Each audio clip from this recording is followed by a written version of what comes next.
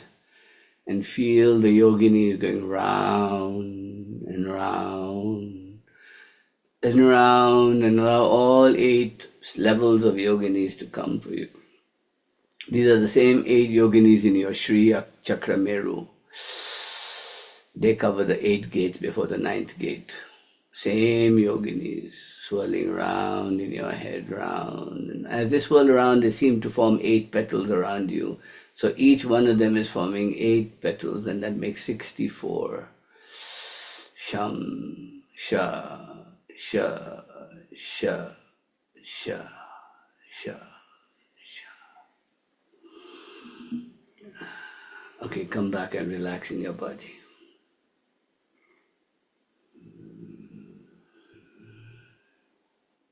And come down to your heart center and feel an equilibrium, a balance now, samatha. This is instant samatha by doing this meditation. You're now equal, balanced, no noise in the body, no noise in the head. Everything is calm. Everything is calm. And this is samatha you want to cultivate. And what happens the more you practice this samatha, the more everything comes under your control.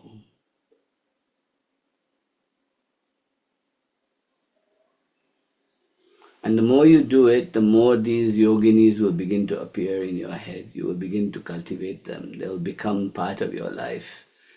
And as you go step by step down from the top of your head down, they will begin to all be awakened for you. But I just realized that if I taught you all 8 today, you will freak out and die, so I'm not going to do it.